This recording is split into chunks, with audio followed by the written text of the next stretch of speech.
দরুদ শরীফ পড়েন। আজকে বৃহস্পতিবার রাত অর্থাৎ জুমাবার রাত। আল্লাহর পেয়ারা হাবিব বলেন, জুমাবার রাত জুমাকে সামনে নিয়ে যারা দরুদ শরীফ পাঠ করবে, আল্লাহর পেয়ারা হাবিব বলেন তোমরা বেশি বেশি দরুদ শরীফ পাঠ করো। ইয়াউমাল জুমা বলা হয়েছে, অর্থাৎ 24 ঘন্টায় এক রাত। 24 ঘন্টাকে আরবিতে ইয়ৌম বলা হয়, আর একদিনকে বলা হয় নাহার। আল্লাহর পেয়ারা হাবিব ইয়াউমুল জুমা বলতে 24 ঘন্টাকে বোঝানো হয়েছে, কারণ বৃহস্পতিবার দিন গুরুত্বপূর্ণ দিন। বৃহস্পতিবার রাত, জুমাবার রাত, এগুলো আমাদের জন্য গুরুত্বপূর্ণ দিন।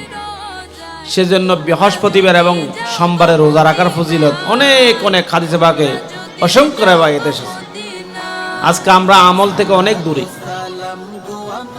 বৃহস্পতিবার এবং সোমবার রোজা রাখা আল্লাহর পেয়ারা হাবিব সরকার দু আলম সাল্লাল্লাহু আলাইহি ওয়াসাল্লামের জলিল কদরের একটা সুন্নাহ। সবাই রাখবেন তো?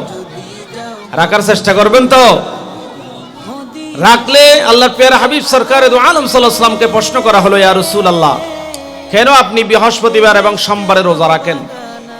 আল্লাহর পেয়ারা হাবিব বলেন, সোমবার এবং বৃহস্পতিবার বান্দার আমল, যা আমল করেছে বান্দায়, এগুলো আল্লাহর দরবারে পেশ হয়। সুবহানাল্লাহ বলেন। সেজন্য আমি রোজা রাখি। সাহাবায়ে কেরামরা রোজা রাখতেন। এবং আরেকটি রিওয়ায়াত এসেছে, আল্লাহর পেয়ারা হাবিবকে প্রশ্ন করা হলো, ইয়া রাসূলুল্লাহ, ইয়া হাবিবাল্লাহ, কেন আপনি প্রতি সোমবারে রোজা রাখেন?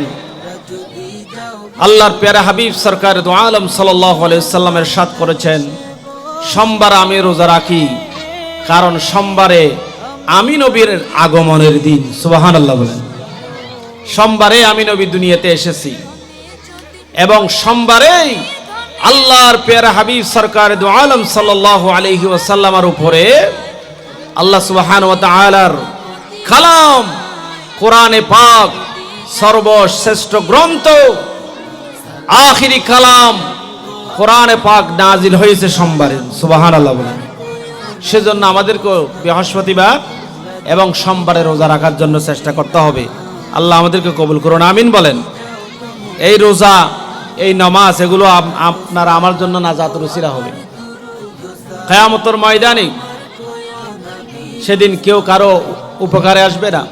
আল্লাহ সুবহানাহু ওয়া তাআলা বলেন, ইয়াউমা লা ইয়ানফাউ মালুন ওয়ালা বানুন, আপনার সন্তান, আপনার মাল সেদিন কোনো উপকারে আসবে না।